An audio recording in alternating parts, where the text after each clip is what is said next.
I know it's been so long, but I'm back. I had so much going on in my life, you know, new job, dating, just day-to-day life. My siblings live here now. It's just been so much going on, but the purpose of this video today is just to talk about my experiences in Dallas. Okay, so I've been here since June 2020, so about 8 months now. A good question. Let's find out. 1, 2, 3.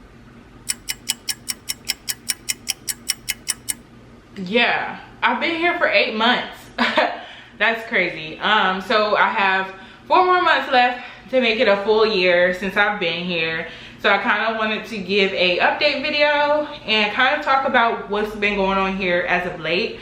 So first things first, I'm filming this on February the 19th. So as you may or may not know, there was a inclement weather state of emergency for the state of Texas here from the 15th through now. And some places it was snowing last night, so it may still be going on. But Dallas, thankfully, we're done with the snow. So we're kind of in the recovery stage. And so for a synopsis, you know, there were areas with power outages, water outages, places that had, pipes bursting, just, snow and ice, just chaos, okay? And me being from the East Coast, snow is normal, okay? You know, you get snow in the winter, it is what it is. But for the state of Texas, it's supposed to be relatively hot and, never reaching the point of snow and I guess freezing temperatures. So it apparently happens every so often, every couple of decades or so. So we, of course it would happen while I'm here. Maybe I brought it with me, I don't know.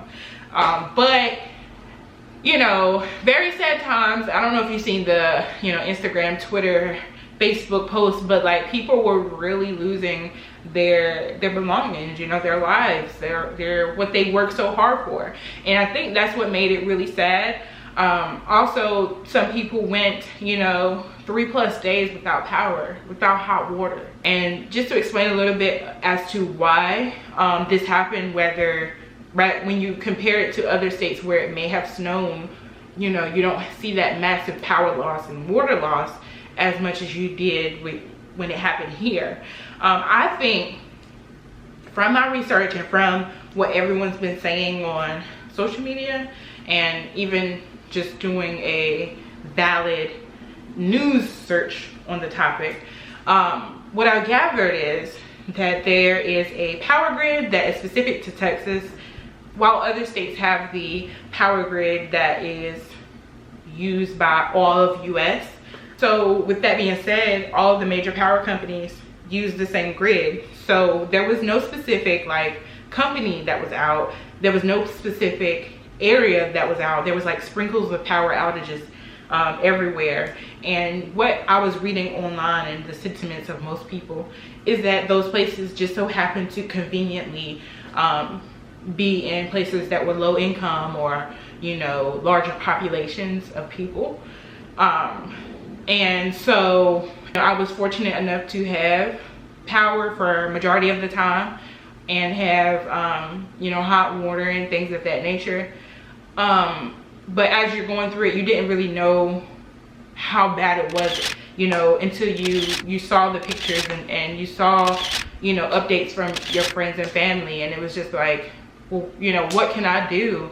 Because I don't think that's fair. There was a statement that came out where the ERCOT is the name of the power grid, so the company addressed it and said that the power outages are due to them trying to do intervals of power in certain places, and then it just turned into a complete blackout for some places, and the places that were near or closest to hospitals still had power versus other areas.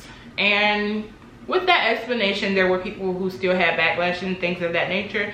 I'm still doing my research on it, so I don't know for sure. Like, I have to look at the map and look at the hospitals and get all that information before I can make an opinion about it. But it was definitely something that a lot of people had concerns about. It was ridiculous. It was really, you know, crazy. And then the mayor of, I think it's Oklahoma City, Texas, you know, he was going on a rant about how government officials owe you nothing. You should prepare for a storm as you know about it.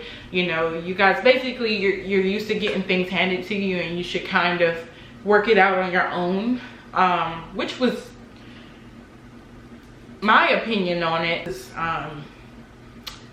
a poor choice of a sentiment. But you know, he did go on to resign, but that's neither here nor there.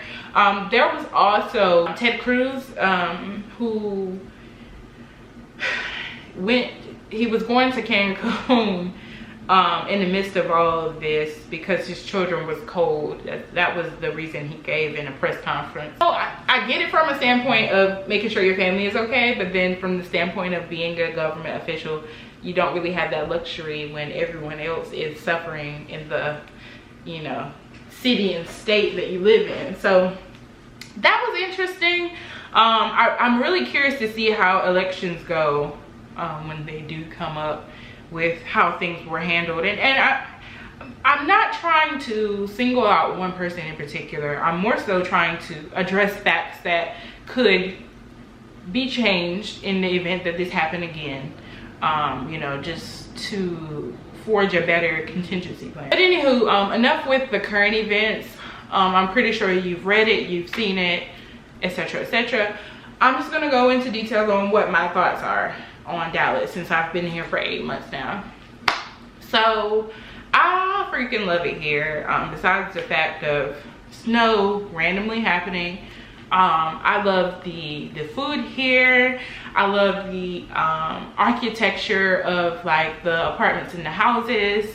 I like the atmosphere. It's so many different cultures, there's so many different backgrounds, so many different people who not only are natives to Texas, but you have people who come from all over, just like I did. So definitely interesting living here. And see, one of my favorite cities before moving here was DC, like the DMV area.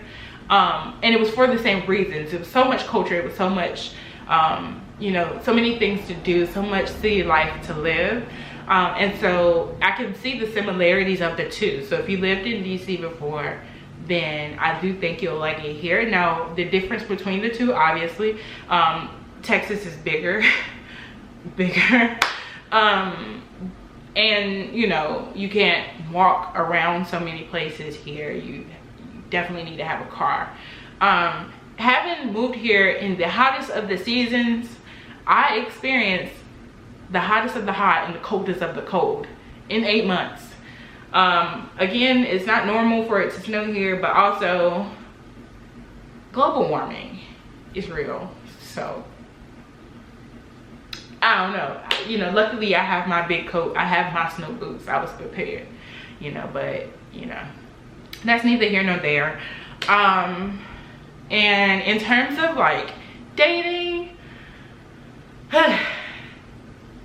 when I first moved here, I had a lot of different options, a lot of different kind of people I was meeting. I was excited, I was so into it. You know, had something that kind of kicked off pretty early, declined very rapidly. I'm not even going to go into detail about that. And then again, it happened again where things were kicking off one way, and it's so up and down. It's so up and down. I really can't explain it any other way. I use dating apps like Tinder, BLK, Hinge, Bumble. I use Bumble mainly for the BFFs. Now, I will say, when it comes to apps to use to meet people, BFF was a really good app because two extremes. So you have people up there that do not check their messages, do not check their likes, do not swipe for long periods of time. So you do run across where you're swiping for people and you're not hearing from them, you're not matching with them, and you wonder, you know, isn't you, but it's really because they just don't be on the app. For the people that I did match with, that I did talk to on that app, you know, I've met really good friends on that app. So I definitely say it's worth it, give it a shot. Just be patient, and really put in your bio what you're looking for in a friend, whether it's working out, whether it's going out, whether it's staying in. There's somebody out there who wants to do what you want to do, and you could meet a very good lifelong friend. So I would say do that. Just be wary that with any app that you're on, you have to take caution, because anybody could be, you know, posting pictures one way and then be somebody completely different. And especially in the era of human trafficking and just people going missing in general, you have to really be vigilant about these things. And I feel like from the girl's perspective, a lot of women know that and they move accordingly. But I feel like when you're talking to guys, they're more so like, you shouldn't think that way of me. You shouldn't think so negatively. Like they kind of like play this mind game with you, where it makes you feel like, you know, you're being uptight or too cautious of everything. But I just feel like it's not safe. And not even just that the women are the victims, but, you know, a guy going to meet a girl and potentially getting set up to be robbed. Like, you have to have boundaries on both ends of the spectrum. Like, you can't be so ready to go to someone's house or to meet someone that you barely had a conversation with. You haven't FaceTimed them, you haven't talked on the phone, you haven't felt out the energy. Like, you gotta protect yourself. So that's my little soapbox for that. But dating apps are weird. But I'm pretty much chilling. Like, I'm in a different headspace when it comes to attracting and looking. I'm not looking to date. Like, I'm kind of going with the wind. I still have my apps on, but like, I'm swiping less. I'm just chilling out. Like, I don't know. I'm in a great space. Whatever come as it may. Just leave it at that. I am going to start streaming. I have a game that I like to play. It's The Sims. So I play The Sims. I've been playing The Sims since 2011. I'm like a diehard Sim fan. Like, I want to get a plumb bob right here. You know, like, it's that serious for me. But I'm thinking about streaming. I have my setup, the basic setup on Twitch.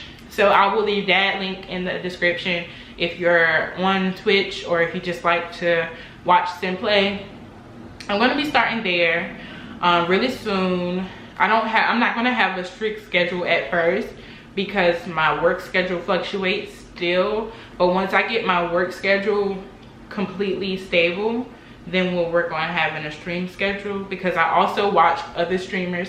Shout out to Hello Terrence. He's my favorite Twitch streamer, and he has a YouTube channel too, so I will link that in the description box below. But yeah, so that's kind of where I'm going with that as far as like life updates. I feel like I'm talking so much but that's what this video is for.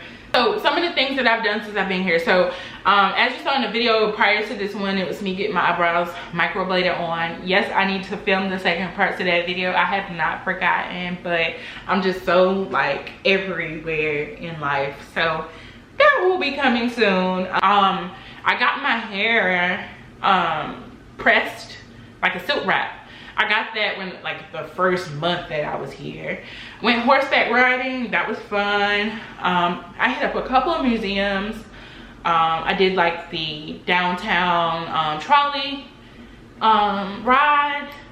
I'm supposed to be skydiving this coming summer, so stay tuned for that. That's gonna be epic. I'm gonna buy the footage that you get when you go skydiving, so it'll be a complete video. Like, if you saw my indoor skydiving video, like, you already know my story times are lit. So like, that's gonna be lit. I'm looking forward to that. Hopefully, fingers crossed, I'm able to go on vacation. With COVID, I really don't know. It's really up in the air. Stay tuned for that. Stay tuned for that. We'll see. What else have I done since I've been here? I tried so many restaurants. I'm going to just upload like clips of everything that I'm saying so that you guys can kind of see what I'm talking about, because it was epic. Like, food galore. Traffic here is, to me, I've lived in major cities for most of my life, most of my adult life, let's put it that way.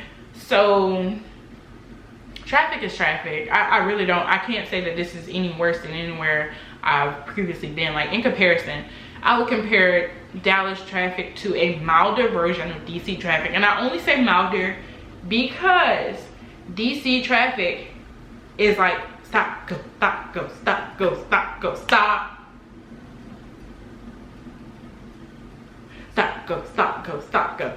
So here, you know, you get stop, go, and then you just straight shot, stop, go, stop, go, stop, go. But the most concentrated areas is Dallas, Fort Worth. Dallas, Fort Worth. Okay, if you're trying to go to Arlington, anything Irving, Arlington, Grand Prairie, Fort Worth, you know, that way is ridiculous during rush hour times, like in the morning and when people are getting off work. I guess the thing is, people live in those places because it's cheaper and then migrate to Dallas for work and life.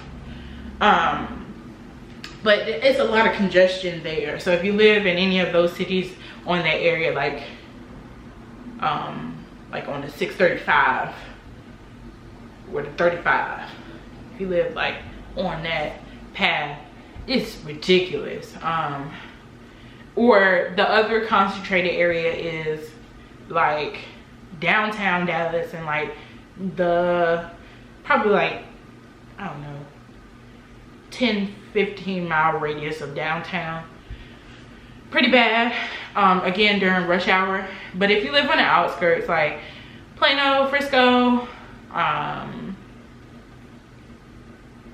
Carrollton, Addison, not so bad. It's really not so bad, honestly. It's not too bad. So it just depends on where you live at for traffic and what you want to compare it to. I never lived in Cali, but I think that people say that Cali is worse than Texas, so keep that in mind. What else I want to talk about? Shopping. I've been to a couple of malls here. They're nice. I mean, malls nowadays, who shops in stores anymore? Like, I'm an online shopper through and through. Actually, I got this top from Sonya B's boutique, I think that's the name of it. I found her on Instagram. I got this. It's a two-piece matching set, but that skirt,